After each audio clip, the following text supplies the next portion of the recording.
Dito sa Papa Dudut Stories, ikaw ay hindi nag-iisa.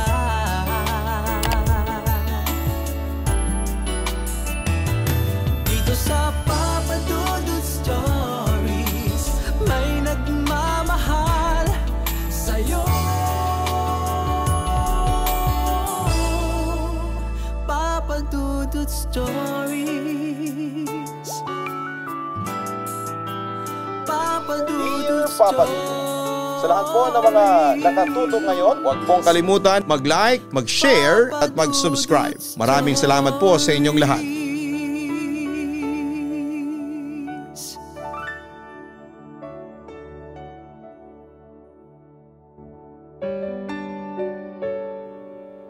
Madalas na may isang tao ang palaging sumasali sa responsibilidad ng isang pamilya, lalo na sa kultura nating mga Pilipino.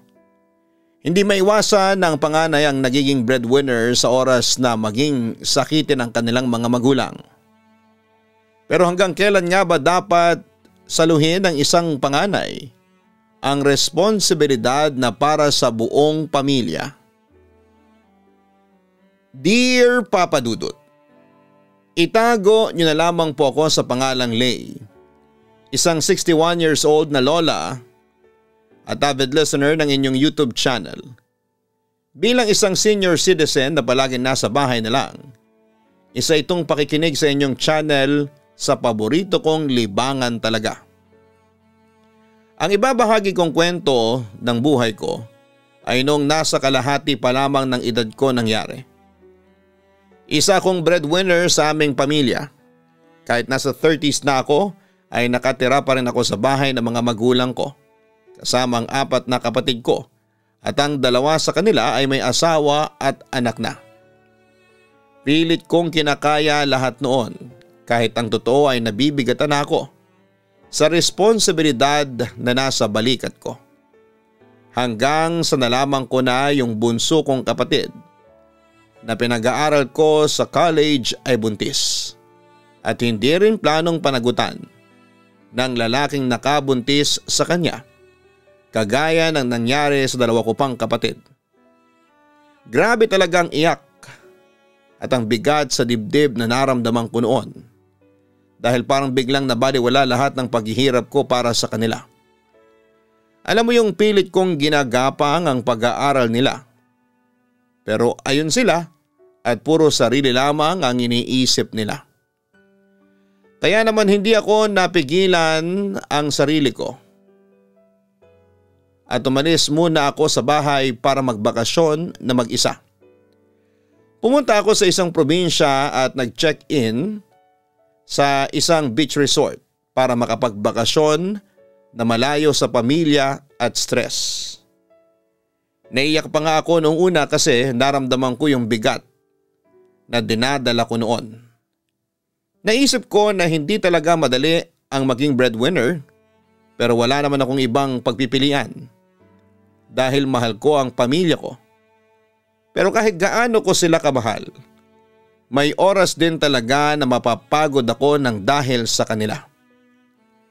Nakatingin lamang ako sa sunod-sunod na hampas ng alon sa may dalampasigan. Kasalukuyan akong nakaupo sa buhanginan habang nakayakap sa mga tuhod ko. Ang lamig ng hangin ng hampas sa balat ko. Pakiramdam ko ay pinakakalma nito ang samot-saring isipin na umuuko pa sa akin. Habang nakatanaw ako sa gitna ng karagatan, hindi ko maiwasang maisip kung gaano kasarap ang makalaya sa lahat ng responsibilidad. Tipo bang hindi mo kailangang gumising ng maaga para lamang kalingain ang toxic working environment mo. At tipong hindi mo kailangang alamin ang rason ng existence mo dito sa mundo, sa kung para saan ka ba talaga. Tumayo ako mula sa pagkakaupo at dahan-dahang naglakad papalapit sa tubig habang ninanamnam ang hampas ng hangin sa akin na siya ring nagpalipad sa may kahabaan kong tuwid na buhok. Nagsitaasan ang balahibo ko nang makaramdam ako ng lamig ng tubig sa aking balat. Nakakakalma ang lamig ngunit ramdam ko rin ang panuot nito sa loob ng mga kalamnan ko. Nang mailublog ko na, ang kalahati ng katawan ko ay pumikit ako at makailang beses na nagbuntong hininga ng dahan-dahan para namnamin ang lamig ng tubig at sariwang simoy ng hangin. Saktong ilulubog ko na sana ang buong katawan ko sa tubig nang bigla na lamang may humila sa akin paangat at bigla akong binuhat na tila ba bagong kasal. "What the hell, miss?" Nagulat ako sa lakas ng pagsigaw niya na may halong galit at pag-aalala. Hindi ko naiwasan ang pagkunot ng noo ko sa kanya dahil para kaming piyeta ngayon sa paraan ng pagkakabuhat niya sa akin. Sa dami ng kasalanan ko ay hindi na nga ako sure kung aakyat ako sa langit. Ang maging si Jesus pa kaya? Ha? Anas ko dahil hindi ko gets ang pinanggagalingan ng stress niya sa akin. Whatever your problems are, ending your life will never be the solution. Life is beautiful to be wasted like this. At galit na galit pa nga siya habang umi-Ingles. So iniisip niyang magpapaka-tsyug-tsyug ako. Natitigan ko ang lalaking naninermon sa akin ngayon habang ako ay nasa mga bisig niya. May itsura siya na hindi may pagkakaila na kainaman kumpara sa iba. Meron din siyang matipunong pangangatawan para mabuhat ang isang gaya ko na may kabigatan ng timbang. "Bitawan mo ko," iritadong wika ko. Saka ko bahagyang nag-ayos ng sarili. "And then what? Itutuloy mo ang balak mo?" May iritado niyang sagot sa akin. "Sir, by all means. Sa ganda kong to, wala akong balak magpaka-tsyug-tsyug at sayangin ang lahi ko, no?"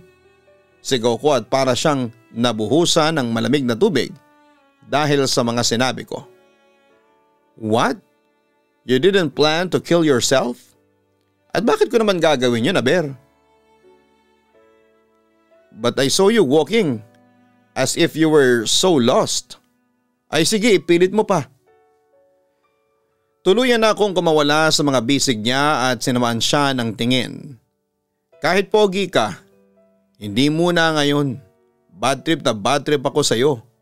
Gusto ko lang namang mag-moment, pinagkamalan mo pa akong magpapaka-tigi-boom-boom." Naglakad ako pabalik sa dalampasiga na may halong pagdadabog at naramdaman ko yung lalaki na sinundan ako. "Look miss, I'm sorry, okay? I wasn't aware." "Paano kasi assuming ka?" Singhal ko sa kanya matapos ko siyang lingunin at bigla na lamang siyang ngumiti sa akin at yung singkit niyang mga mata ay lalo pang mas naningkit. "Ngingiti-ngiti mo dyan," puna ko pa at sabay ko pa siyang sinamangutan. "You look so cute. Wow, I was caught off guard." Sa bilis ng translasyon niya ay muntik na akong mapakanta ng Maybe We Got Lost in Translation. "Nangasar ka ba? Pagkatapos mong sirain ng pagmumoment ko, biglang sasabihin mo na cute ako? Pinagloloko mo ba talaga ako?" Papadudot imbes na sagutin ako ay yumuko siya ng kaunti at pinagtapat ang mga mukha namin na may kaunting distansya. "No, I meant what I said. Ang cute mo." Bulong niya sa pagitan ng mga mukha namin at naramdaman ko pa ang pag-iinit ng pisngi ko sa ginawa niya. Hindi ko napigilan ang sarili kong mapangiti ng palihim kaya't napalingon ako sa ibang direksyon para lamang maitago ko ang kilig ko. Kainis. Patawarin sana ako. Marupok ako sa mga gwapo. Hindi ako magpapaka-plastic. Legit kasi na kung pangit ang isang tao, malamang sa oo ay bad trip pa rin ako. Pogi kasi kaya medyo nakakalamang-lamang. Heist. Lumubay ka nga. Itsura kang playboy na maraming jowa. Kahit saan ka pa mapunta at lagi may iniiwang babaeng luhaan. Singhal kong muli. Saka ko na sana siya iiwan para bumalik sa kwarto ko na nirentahan ko dito sa resort nang bigla siyang magsalita. "Wait, can I get your name?"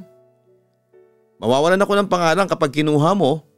Pagsusungit ko pa pero legit na may kilig na talaga sa dibdib ko. Kasi ang weird ng kagwapuhan niya. Kung babalikan ko ang alaala ko ay para siyang Korean actor sa kasalukuyan. Hindi ako mabilis na ma-attract sa mga tao lalo na sa unang kita pero iba yata ang isang ito. Unang kagat, tinapay lahat. I mean unang kita ay may kagat na. Sa 28 years na pamamalagi ko dito sa mundo, ito ang una. Nakakadiri na para akong 17 years old kung kiligin dito, my God. So you're a guest here. Imposible naman na ako ang may-ari nito, hindi ba? Lord, bakit po ba ganito akong kiligin? Nagsusungit ako. My God. He laughed. Diyos ko, pati tawa niya ang pogi at ang sexy. Yes, cause I am the owner. Not unless you marry me. Huy. Bigla akong namula sa mga sinabi niya na may halong taranta. Hindi ko na nga alam kung kinikilig ba ako sa sinabi niya o nanginginig na lamang talaga ang basang katawan ko sa hampas ng malamig na hangin. Pinagsasabi mo? Wait for me here. Aniya sa akin at bigla na lamang siyang sumibat ng alis. Hindi ko rin alam kung bakit kailangan ko siyang hintayin pero hinintay ko pa rin siya. Mga ilang minuto lang naman ay nakabalik na siya. Meron siyang dalang malaking tuwalya na agad niyang inabot sa akin. Dry yourself first. Baka magkasakit ka, wika niya. And drink this, dagdag niya at saka ako inabutan ng tasa ng may lamang mainit na tsokolate. Ganito ka ba ka-caring sa lahat ng mga guest mo? Tanong ko at saka ako naupo sa may malapit na bench. Sumunod naman siya at naupo sa tabi ko. Isinandal niya ang mga siko niya sa mga tuhod niya at tinuon ang mga mata niya sa dagat. Nope, ngayon lang. Sagot naman niya na parang hindi ko kayang paniwalaan. Sus, itsura mong yan. Hindi siguro. Buwelta ko at saka ako marahang humigop sa tasa. Bakit na bang itsurang meron ako? Tanong niya at muntik akong masamid sa tanong na yon. Nilingon ko siya at nakita kong nakalingon na din siya sa akin. O baka mas tamang sabihin na nakatitig siya sa akin. Hindi ka ba aware na pogi ka? Kunot noong tanong ko sa kanya. Aniya at saka sunod-sunod na tumango. Aware naman ako. Tapos tatanong-tanong ka pa. Singhal ko at muling itinuon ng mga mata ko sa alon sa dagat. This was the weirdest encounter with a stranger that I ever had. This was just too unimaginable. Seryoso ka ba na sa'yo itong resort? Basag ko sa katahimikan na pansamantalang namayani sa pagitan namin. Tumango siyang muli bilang pagtugon sa tanong ko. I'm sorry for what I did. It wasn't my intention to ruin your vacation. I just really thought that you were really going to take your life. Paliwanag pa niya sa akin. Siguro tinititigan mo ako kanina pa, no? Hindi mo naman maiisip na gagawin ko yon kung hindi mo ko tinititigan habang nagsisenti ako. Pangaasar ko lamang sa kanya at saka ko siya muling nilingon para lamang mahuli na nakatitig na naman siya sa akin. I would be lying if I say no. Sagot niya at parang na-awkward akong bigla sa isinagot niya. Kaya't walang pasubali akong humigop sa hawak kong tasa para lamang bigla akong masamid sa sobrang init. Why do I feel like you're uncomfortable having me around? Bigla niyang turan kaya't bahagyang napaseryoso ang mukha ko. Hindi ako kaagad nakapagsalita sa sinabi niya kasi hindi ko rin alam tapos ay napaso pa ang dila ko. Kakikilala lang namin at ang weird pa ng way kung paano kami nagkakilala. Idagdag pa na hindi ko alam kung anong pangalan niya. Let's clarify things once and for all. Sabi ko at saka ako humarap sa kanya ng mas maayos. Sa'yo talaga ang resort na to? Hindi mo ako pinaglololoko lang?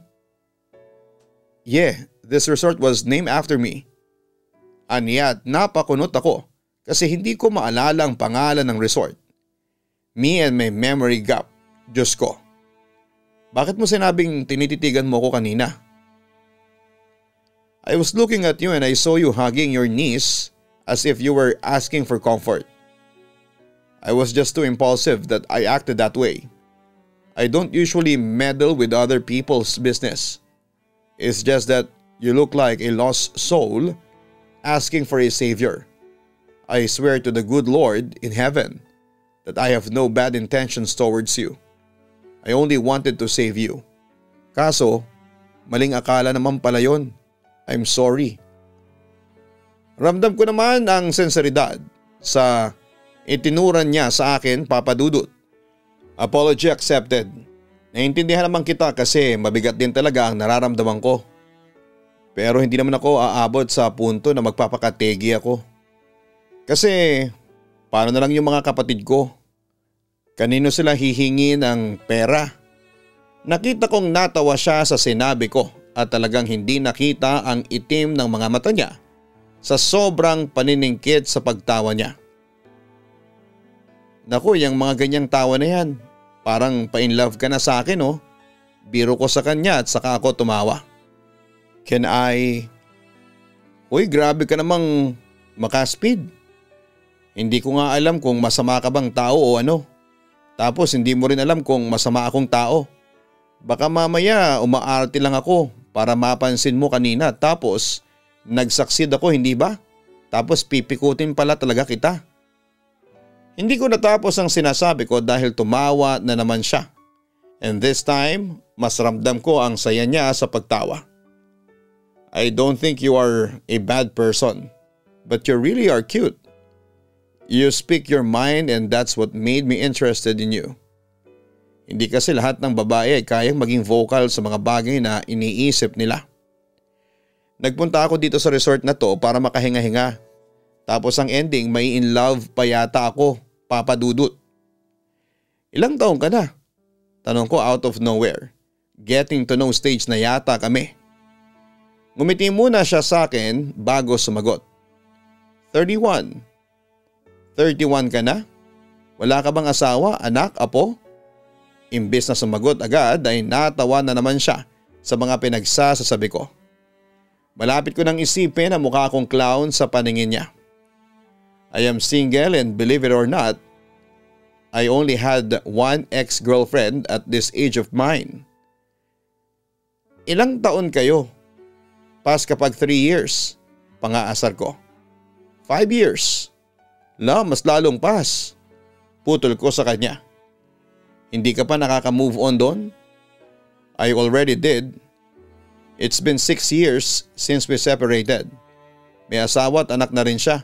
Sagot niya sa akin nang nakangiti. Seryoso ka ba? Bakit hindi kayo nagkatuluyan? Usisa ako na akala mo ba talaga jojowain ko siya?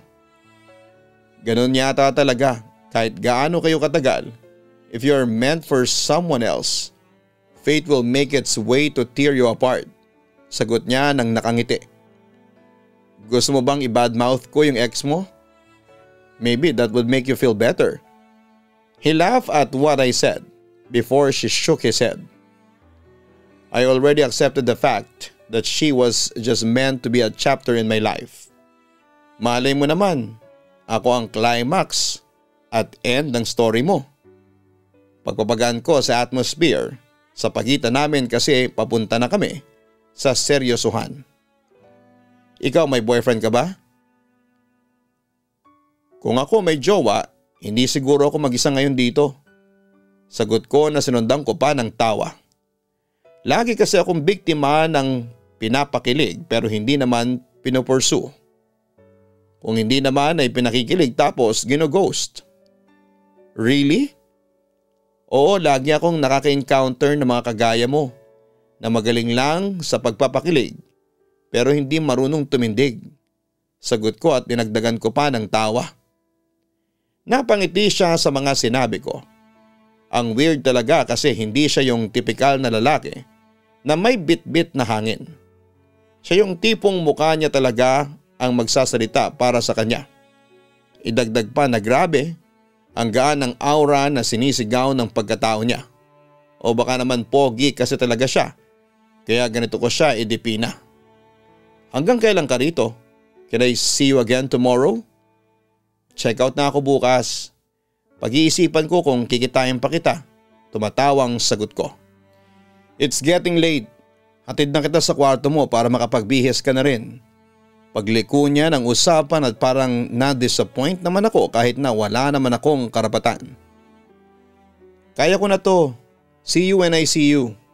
Paalam ko at saka ko siya iniwan. If we are meant to cross paths again, we will. See you sir. Bulong ko pa. Papadudot muli kaming nagkitang dalawa at sa pangalawang araw ng pagkikita namin. Doon namin nalaman ang pangalan ng isa't isa. Joaquin ang pangalan niya at totoong siya talagang may-ari ng resort kung saan ako nagbabakasyon. Nang bumalik ako sa Maynila, ilang araw lang ang lumipas ay nakipagkita siya sa akin at nag-date kaming dalawa. Hindi nga nagtagal ay nagkaroon kami ng relasyon at hindi yun naging madali lalo na sa part ko. Nang ipakilala ko kasi si Joaquin sa pamilya ko ay naramdaman ko ang inis ng mga magulang ko dahil pakiramdam nila. Gusto ko nang tumaka sa obligasyon ko sa kanila. Sinabi ko naman na kahit kailan ay hindi ko sila pababayaan. Pero kailangan din talaga nilang tulungan ang kanilang mga sarili. Hindi po ako habang buhay na nandito para sa inyo. Pero hanggat kaya ko, tutulong ako sa pamilya na to. Tutulungan ko kayo pero kailangan nyo rin pong tulungan ang sarili ninyo. Wika ko nung kausap ko ang mga magulang at kapatid ko. Nabibigat ng ka na ba sa amin? Naluluhang wika ni nanay. Hindi ko na rin napigilan ang mga luha ko bago tumango. Sorry anak. Sorry at ikaw ang sumalo ng lahat ng responsibilidad sa pamilya na to. Wika pa ni tatay. Alam ko na hindi madali ang naging pag-uusap namin na yon ng pamilya ko, Papa Dudut. Kasi kahit ang mga kapatid ko ay humingi ng sorry sa akin. Nasanay daw kasi sila na lagi akong nandyan para sa kanila. Nakalimutan na nila na may sarili akong buhay na dapat asikasuhin. Pagkatapos ng araw na yon ay mas naging open na sa akin ang mga magulang ko at ako rin sa kanila tungkol sa nararamdaman ko. Hindi ko na yung kinikimkim kaya kahit papaano ay hindi naipon sa loob ko. Naisip ko noon na minsan ay kailangan lang din na maging bukas sa kung anuman ang nararamdaman natin sa pamilya natin para hindi naiipon ang bigat sa dibdib natin na nagiging dahilan ng sama ng loob. Natuto na rin ang mga kapatid ko na tulungan ako sa responsibilidad sa pamilya. Nagtrabaho na ang dalawang kapatid ko at nagsimula ng sari-sari store ang mga magulang ko para may pagkuhanan din sila ng pera para sa kanila. Doon na kahit papaano ay nagsimulang maging magaan ang buhay para sa relasyon namin ni Joaquin. Nagpapasalamat ako kasi noong mga oras na nabibigatan ako sa responsibilidad, siya ang nakukwentuhan at nasasandalan ko talaga. Alam ko na hindi magiging madali para sa isang kagaya niya ang mga kadramahan ko sa buhay. Pero wala siyang ibang pinaparamdam sa akin kung hindi ang parati lang siyang nandyan para sa akin. 2 taon ang lumipas, nagpakasal na rin kaming dalawa at biniyayaan kami ng isang anak. Nag-solo na rin kami noon at doon ko na-realize na hindi pala talaga madali ang buhay may pamilya. Dahil marami rin kaming pinagdadaanan na mag-asawa, lalo na nang magkaroon ng sakit na liver cancer si Joaquin. Halos 4 na taon din kaming nakipaglaban sa sakit niya. At sa awa ng Diyos ay hindi siya kinuha sa akin ng maaga at nagpatuloy ang kwento ng aming pag-iibigan. Parang naging gulong ang buhay namin noon na minsan ay masaya at madalas na hindi dahil sa mga pagsubok. Pagsubok na naging dahilan para mas lalo pang tumibay ang aming samahan. Hanggang sa hindi ko namalayan na maraming taon na pala ang lumipas sa relasyon naming dalawa bilang mag-asawa. Nakangiti ako nang makita ko ang unti-unting pagbukas ng pinto ng simbahan. Tanaw na tanaw ko sa dulo ang lalaking patuloy na nagpapasaya ng puso ko magpahanggang sa ngayon. Nakaputi siyang tuksido at kita ko ang mga luhang nanggagaling sa singkit niyang mga mata. Ang mga matang yon na kahit habang buhay pa ay hindi ako magsasawang titigan, Papa Dudut. Lakad na po tayo, ang sabi ng babae sa tabi ko. Naglakad kami papalapit sa taong naghihintay sa altar. May mga luhang pumapatak sa mga mata ko na hindi ko mapigilan. Nang makalapit na kami ay niyakap ako ng lalaki at tinalikan sa noo. Sumilay ang maliit na ngiti sa mga labi ko bago ko pinahid ang luha ko. Ingatan at mahalin mo siya, anas ko bago ko inabot sa kamay niya ang kamay ng babaeng nasa tabi ko. Inabot niya yon at ngumiti sa akin. Thank you. Thank you so much. Bulong niya bago naming kapwa hinarap ang pare. Totoong may mga taong darating sa buhay natin para lang bigyan tayo ng leksyon. O kung hindi naman ay maging isang buong kabanata lang na bubuo sa kwento ng buhay natin. Fate works in a mysterious way. Kahit na gaano natin ipilit ang isang bagay, kung hindi ito pinahihintulutan ng tadhana, will just end up hurting. As for me, isang kabanata lang ako ng buhay niya. At ang mga susunod na kabanata ay para na sa iba. Maring ako ang kasama niya sa ilang pahina. Pero hindi ko siya maaaring ilayo sa kung para saan at para kanino ba talaga siya. Joaquin Gonzalez IV. Tinatanggap mo ba si Ena J. Navarro upang iyong maging kabiyak? Opo, Father. Ena J. Navarro, tinatanggap mo ba si Joaquin Gonzalez IV upang maging iyong kabiyak? Yes, Father. And now I pronounce you husband and wife. Nakakabinging palakpakan ang pumailan lang sa simbahan matapos sabihin ng pari yon at sunod-sunod na ang naging pagpatak ng mga luha ko. Gusto kong pigilan ang mga luhang ito pero parang hindi ko kaya. Umiiyak ka na naman. Sabi mo tanggap mo na. Hinatid mo pa nga si Ena sa kanya gaya ng hiling niya. Tanong ng tao sa tabi ko at niyapos pa nito ang balikat ko bago marahang pinahid ang mga luhang umagos sa pisngi ko. Ganito pala kasakit ang magpalaya. Nakangiti kong sagot sa kanya. Ngumiti lang siya at marahang hinaplos ang likod ko. Akala ko rin kaya tanggap ko na. Masakit pa rin pala na palayain siya para sa kaligayahan niya. You still have me. You still have Joaquin Gonzalez III. The original. Your husband. Stop acting like you're too heartbroken just because we married our son off. Mrs. Lay Biazon Gonzalez. Tumatawang wika niya at sa kanya marahang kinintalan ng halik ang mga labi ko. You're turning 50 soon. Deserve natin ang apo. Dagdag pa niya kaya't hindi ko na napigilan ang mapangiti. I love you, Joaquin. Mas mahal kita, Lay.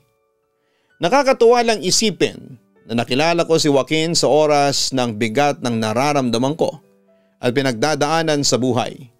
Yung tipo na pakiramdam ko ay wala na akong pag-asa na maging masaya.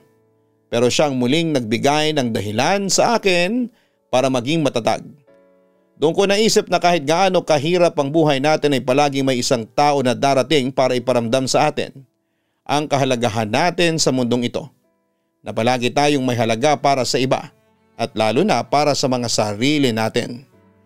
Maraming salamat Papa Dudut kung sakali na mabasa at mapili ninyo ang sulat ko. Congratulations din sa lahat ng achievement na nakukuha ninyo ngayon at sa blessing na natatanggap ng inyong pamilya. Sobrang deserve nyo lahat ng blessing dahil sa totoo lang ay maraming natutulungan ang inyong programa at sana'y kagaya ng ibang sulat nakapag-iwan din ng inspirasyon ng aking istorya ang kwento na ibinahagi ko ngayong gabi. Lubos na gumagalang, Lay. Madalas na nakikilala po natin ang taong nakalaan para sa atin sa oras ng kagipitan dahil sila ang magbibigay ng liwanag sa dumidilim nating buhay. Hanggang sa mapagtanto natin na palaging may dahilan kung bakit tayo dapat na maging masaya. Hindi sa lahat ng oras ay pagsubok lamang ang ibibigay sa atin ng Diyos. Minsan may ipapadala siyang tao para magbigay ng sentro sa buhay natin. Tao na magiging dahilan para lalo tayong tumatag sa gitna ng mga pagsubok. Kagaya ng nangyari sa ating letter sender na si Lay, hindi naging madali sa buhay para sa kanya dahil sa mga pinagdaanan niya sa buhay at pamilya. Hindi madali ang maging breadwinner lalo na sa kultura nating mga Pilipino.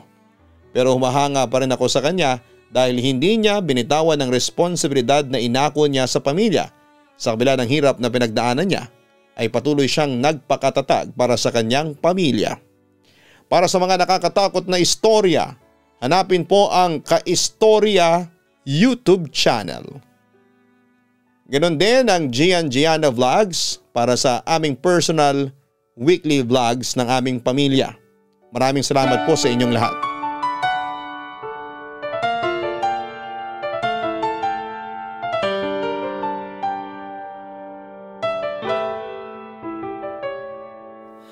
Ang buhay ay mahiwaga, laging may lungkot at saya. Sa Papa Dudut Stories, laging may karamay ka.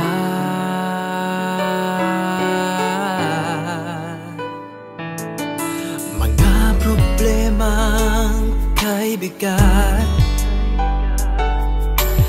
dito ay pakikinggan ka. Sa Papa Dudut Stories, kami ay iyong kasama.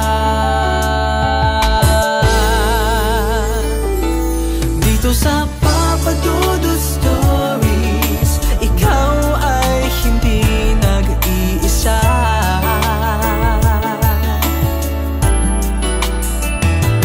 Dito sa Papa Dudut Stories, may nagmamahal sa'yo. Papa Dudut Stories, Papa Dudut Stories, Papa Dudut Stories.